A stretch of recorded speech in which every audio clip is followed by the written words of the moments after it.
لما حملت في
النبي المنتظر وفي سفر شاع الخبر عن النبي المنتظر وفي سفر شاع الخبر عن النبي المنتظر من أجله انشق القمر وربنا أعطاك يا آمنة بشراك سبحان من أعطاك يا آمنة بشراك سبحان من أعطاك بحملك بمحمد رب السماء هناك وفي ربيع الأول ولد النبي مكمل وفي ربيع الأول ولد النبي مكمل يا آمنة يا جمالي نورا به أساك يا آمنة بشراك سبحان من أعطاك يا آمنة بشراك سبحان من أعطاك لحملك بمحمد رب السماء هناك صلى الله على محمد صلى الله عليه وسلم صلى الله على محمد صلى الله عليه وسلم صلى الله على محمد صلى الله عليه وسلم اللهم صل وسلم وبارك عليه. سقف جامدة. وثقافة الأزهرية جت وهل انتوا عارفين انتوا كنتوا بتتكلموا عن ايه؟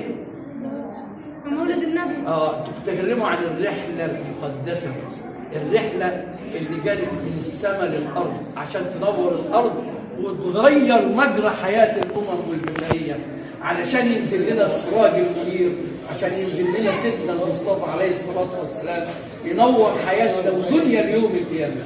بصراحة أنا بشكر طلائع الأزهر بنات وبنين، وبشكر الشيخ عمر عاشور اللي أشرف على تدريب الفريق ده، واللي خلى الولاد الصغيرين فاهمين معنى الكلام يا ولاد من أول رجب لغاية ربيع، صح؟ فاهمينه وفاهمين الرحلة مشيت ازاي، وازاي سبحان الله النور الإلهي اللي نزل على الأرض ونور سيدنا المصطفى الفضل يتتبع في رحم السيدة أمينة عشان ينفجر نورا على البشرية كلها. عارفين الكلام ده؟ عارفينه مش كده؟ وفاهمينه. طيب أنا بشكركم وبتمنى إن أنا أقابلكم مرة تانية إن شاء الله في الشهر اللي جاي، الجمعة الأولى من الشهر اللي جاي في الصالون هنا ألاقوا موجودين معايا، وبتمنى في المرة الجاية ألاقي بشاير أزهرية تانية، ألاقي الشعراء وألاقي المنشدين وألاقي المبتهلين وألاقي أولاد الأزهر اللي أنا منهم واللي أنا عشت جواهم وعارفهم كويس قوي لما بيدوا ازاي. اتمنى اشوفكم المره الجايه، وكل سنه وانتم طيبين، والف الف الف شكر، وحيوا معايا طلائع الازهر.